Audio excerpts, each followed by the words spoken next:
The Paul Leslie Interviews. It is a great pleasure to welcome one of the great R&B and soul singers of our time, Mr. Ben E. King. Mr. King, thank you so much for joining us.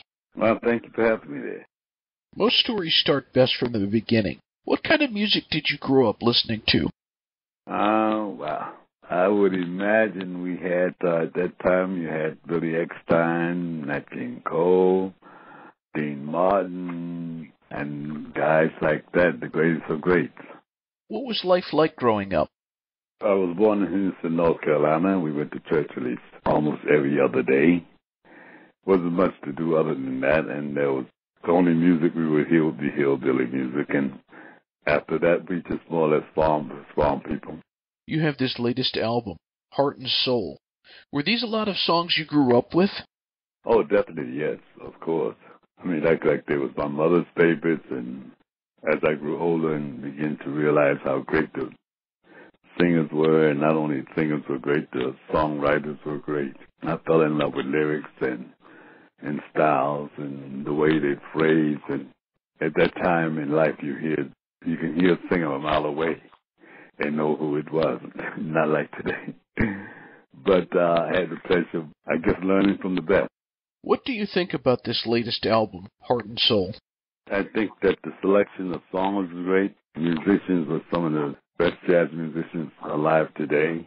Calgary, Canada, where I recorded the album itself, was Lanny Williams, was a great engineer and a great studio owner. So I can only say that I was in the best of company. Where did the idea to record these songs come from? Well, the idea came from, I did a CD rather called Shades of Blue, and this was about 5, 6, maybe 7 years ago. And the people that heard that CD saw me at the Blue Note in New York, in the nightclub, and didn't know I could sing that type of music. They invited me up to Calgary to listen to some songs they had, and they would like for me to do if I wanted to do so. And before you know, we was in Canada recording. Do you have a favorite song from the album, Heart and Soul? I would imagine there's so many of them. Heart and Soul being one of them, and of course, For All We Know, of course, one of the ones I do on stage, and it's one of my favorites as well. We're talking with Ben E. King. What was going through your mind when you were recording your album, Heart and Soul? Well, I think the feeling is that you're doing songs that you're familiar with, and at this time in your life, you're age appropriate, because I'm now at the age of the people that I was listening to when I was a kid. They were in the age that I am now. So you get a chance of appreciating the value of words, a love song, the strength of the lyrics, the great arrangers that not only before, but the ones that was doing these Heart and Soul CD. So a lot of things go through your mind.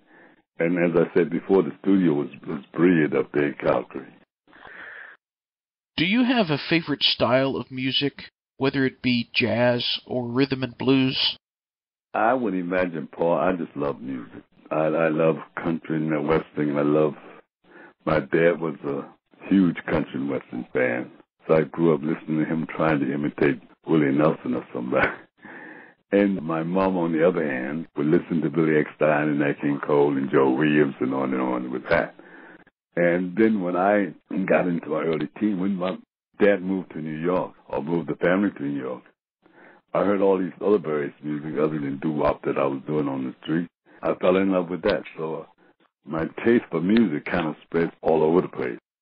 In some ways, the album, Heart and Soul, it almost feels like a live album, like you're in a jazz club or something. Oh, thank you.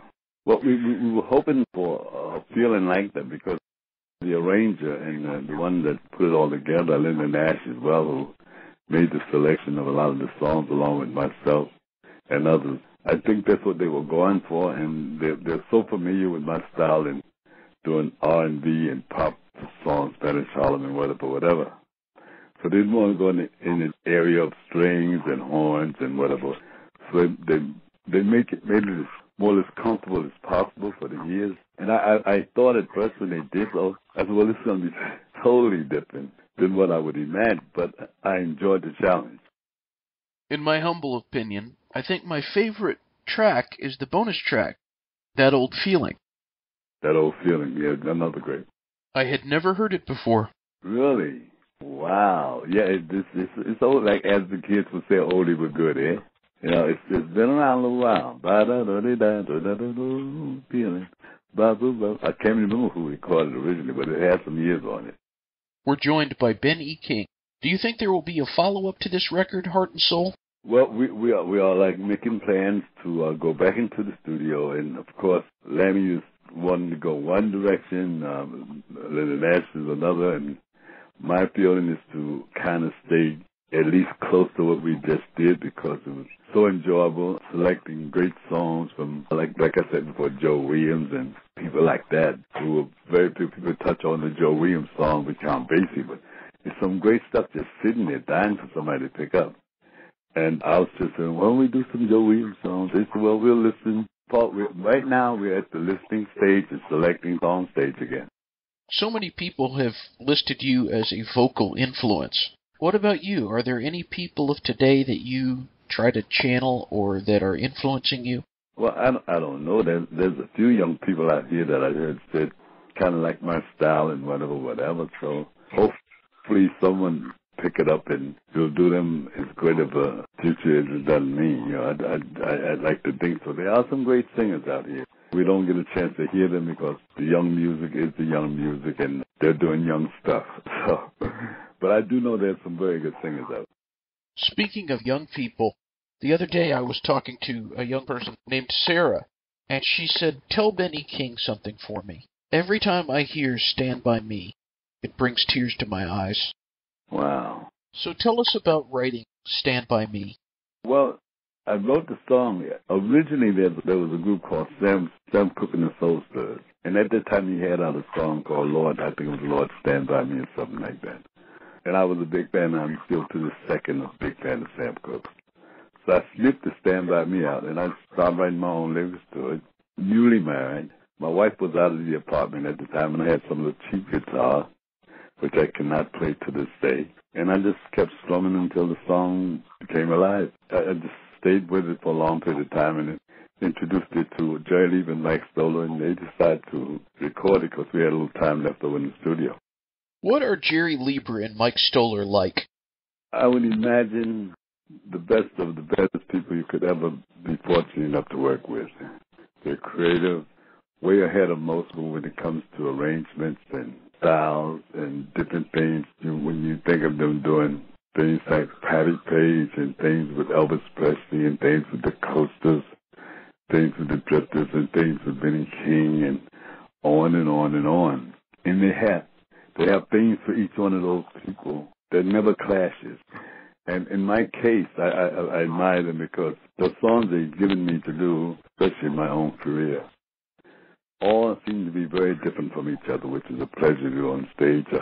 I would do Spanish Harlem, I Who Have Nothing, Don't Play That Song, Stand By Me, and whatever. And all those songs has his own identity. And that's the thing you have to admire about them. When someone listens to your music, whether a record or a concert, what do you want them to get out of that experience? Hopefully they're not paying too much attention to me, but they're listening to the words. I tend to love to value words, something that maybe connect with you as a person and you have some enjoyment in it, or it says something positive to you. As I just said, a song like I Who Have Nothing, who a lot of people tend to give credit to Tom Jones about, but I was the first one to do that thing, Think the Good Guy. Words like that is unbelievable, you know. Spanish Harlem is a sad love song, but a great one nevertheless. Could you pick a favorite of the songs you've written? Oh, wow. Outside of Stand By Me, I wrote a song called Catherine, which is one of my favorites. And it tells the story about a guy that's in love with this girl, but his mother don't like the guy. The guy is not certain about the girl as well, but quietly, he's in love with her. It's a great song, great story. Didn't do a big hit, though, Paul. Don't get me wrong. I've made no money from it. But the story to me, as a matter of fact, a singer in the UK who's doing some Benny King songs in his upcoming CD, he asked me, you have a song that you wrote that very few people know about? And I told him about this song. I think it has great lyrics. It's a strong song, but it just didn't get over the way I thought it might. You know. That's one of my favorites that I wrote. So many iconic artists have recorded Ben E. King songs. Elton John, Little Milton, and of course John Lennon. Who has done the best version of a Ben E. King song? I'm not saying this because it's a popular thing to say, but I would imagine John Lennon's version of Stand By Me was one of the best I've heard in a long time. And it's been recorded by many, many, many good artists. But him as a writer, to take the song and not go too far away from the original, but stay there, but yet still when you hear him doing it, it really feels like John Lennon could have written this song. We're speaking with Ben E. King. Tell us about the Stand By Me Foundation. Well, I used to do, a lot of people don't know that the U.S. Airways used to be U.S. Air. They had a jazz band, and I used to go out with them every summer. And in doing so, a lot of the guys in the band were golf players, and they would invite me, and I didn't play golf. And they would tell me about, why don't you get a foundation? And a young lady that was affiliated with that, getting me involved with the band, her name is Shirley Henderson, who's now the president of the Stand By Me Foundation. She said, we just start our own foundation. I said, but I don't play. See, you don't have to play. You have to help raise money to give out to people that need money for whatever reason. So we did so. And in doing so, we channeled money to kids leaving high school to enter college to major in music. And, of course, we supported for a whole 4 years. What is it like to have music that has endured for so long and touched people of all ages and all over the world? I don't know. I would imagine it's like listening to Duke Ellington, which music stays alive to today, or Miles Davis. Not to compare with them, but enjoy the longevity and the strength of the things they've recorded. In my case, to me, I'm overwhelmed because I would never expect the expect you have in that music world in 5 years. I give you a 5-year contract, no extensions. I say, oh, wow, that's a long time. But the whole thing with that is the contract is short-like because they don't anticipate you going too much further than that with your career. But to answer your question about the feeling that I have because I've lived to enjoy the strength of the songs and the music and travel around the world a little bit, it's better than anything you would imagine. What is the best thing about being Ben E. King?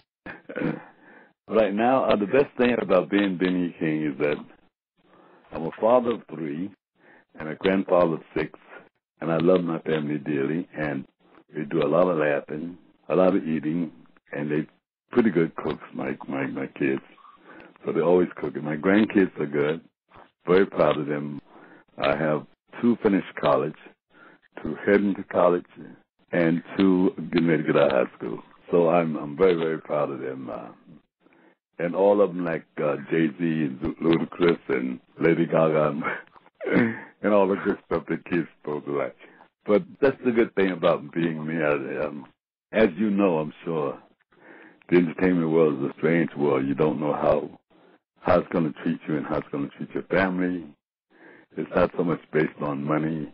It's just based on people liking you or not. And so far, I've been very lucky.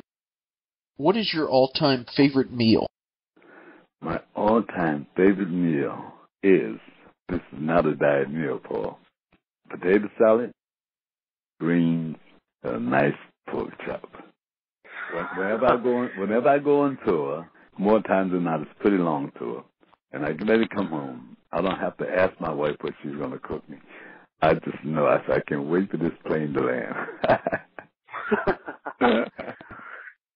The last question is open-ended. What would you say to anyone who's listening in? I'd like to thank them from the bottom of my heart for these 50-some-odd years I've been doing what I do. If they're wondering at all, yes, I'm still trying to write good songs for you.